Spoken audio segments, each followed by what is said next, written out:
And it's been a back-and-forth game so far with no ground given through the first half. Third quarter starting here now.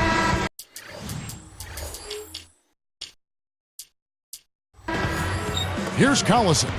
And LeBron's numbers last season really slipped in the early part of the year as he tried to adapt to his new teammates and his new surroundings. But as the season went on, he became more and more effective. And that was one of the reasons he ended up with a career high in field goal percentage, right around 51% from the floor. Our second half of basketball, and presented by Gatorade. Let's see who's all fueled up and on the floor to start the third.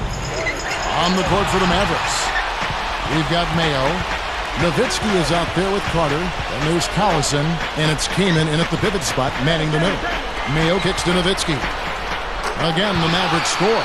And going back to what Steve was talking about with LeBron, if he's being more efficient, Clark, with the ball, I don't think he is too concerned with his numbers, with his totals. Kevin, that's one of the beauties of LeBron James's game to me. He's interested in playing the game of basketball at the highest level. If that means giving it to another player who's open, he's fine with that. If that means taking shots, he's fine with that. I love the fact that he's comfortable in who he is and he's not worried about what other people think he should be doing. But you think about the great players who have played this game historically, Larry Bird, Michael Jordan, Kareem Abdul-Jabbar, all of them had a go-to move at crunch time. You knew what they were going to do, and you knew they were going to be successful with it. LeBron has not found that go-to move yet.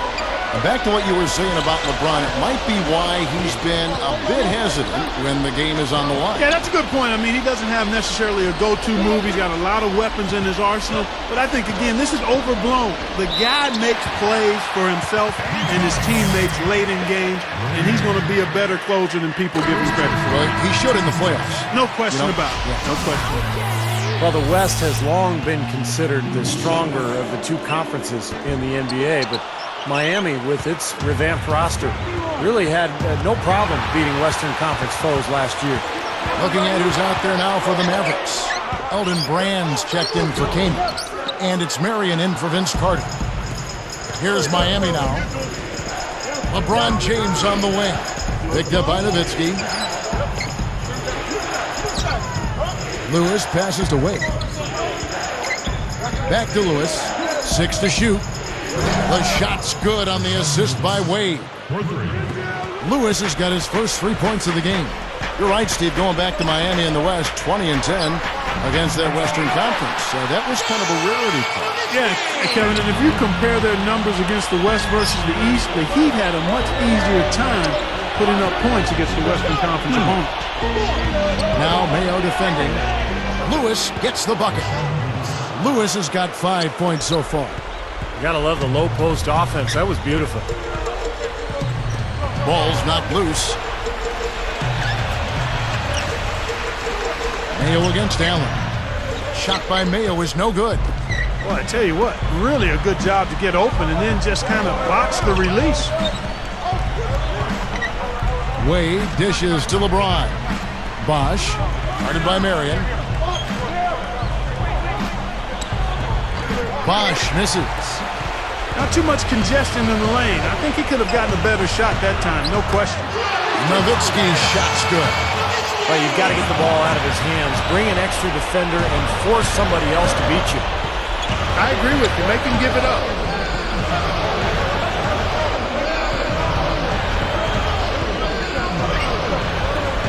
Wade outside. And as we conclude the third quarter, what a game. Neither team giving ground.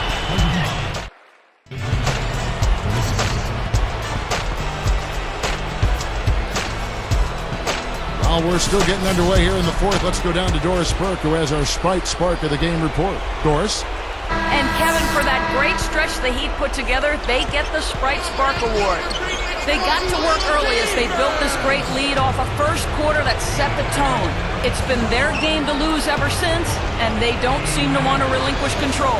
Terrific stuff, Doris. Thank you. That was quite a run they had, Clark. Yeah, I tell you what, Kevin, scoring bursts like that often tell the story, really. I mean, it's a no-brainer. And that's been the case today. I mean, that's what you'd have to point to, I think, is the defining moment in this ballgame. On the court for the Heat, Chris Bosh is out there with Lewis. Then it's LeBron James. Then it's Allen. And it's Wade in at the one.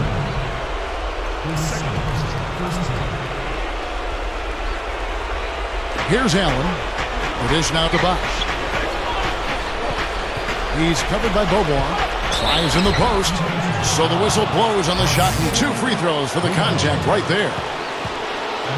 Heads-up play, preventing the easy lane. Yeah, I like that. I mean, he saw it was a free layup, didn't want to give that up, so he fouled him to force free throw. Wow, what a turnaround from the line this half. Not one foul shot missed yet. Well, when you have the lead and you're trying to close out games, you've got to make free throws, and that's exactly what they're doing. Back to Kaman. It's tipped. It's stolen by Wade. Smooth defense there. He made it look like the pass was intended for him. LeBron kicks to Wade.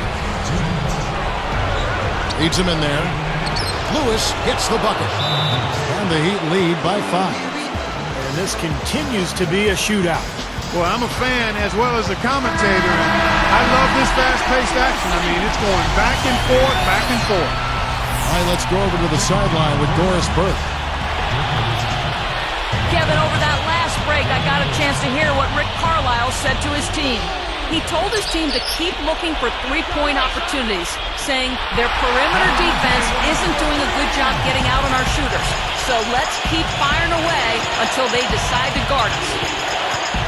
T-Wade on the wing.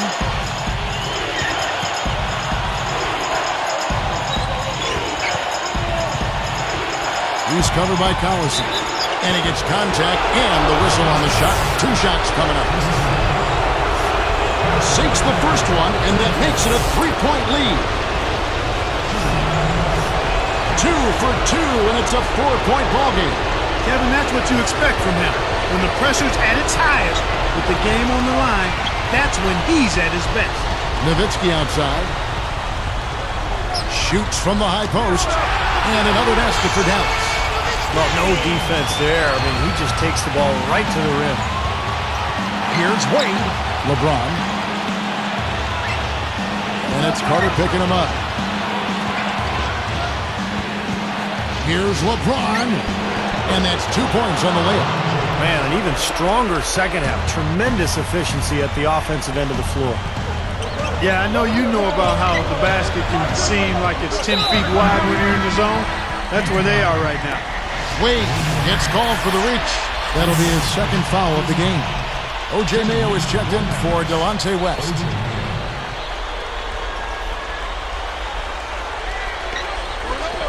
Here's Nowitzki on the inbound. So he gets the whistle. Contact on the way up and 2 shots coming up. Ray Allen picks one up. Gets the first. That trims the lead to 3.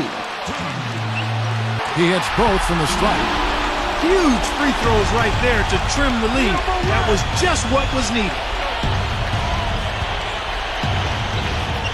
Wade up top. He's covered by Collison. Here's Wade. Clock at 6. The kick out to Bosch. Uncovered. And O.J. Mayo pulls it down. An easy look there, but, you know, he misses those once in a while. And Nowitzki backs in to tie it up. Sinks it. And tie game. That is a huge basket right there. Nowitzki, what an offensive force he can be. Timeout called the Heat. Here's Allen.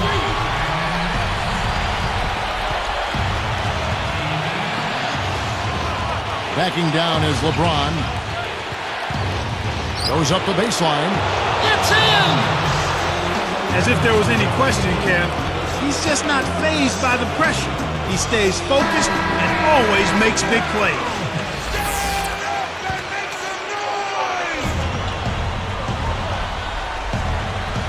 Here's Collison. Can't cash in. And that's an intentional foul.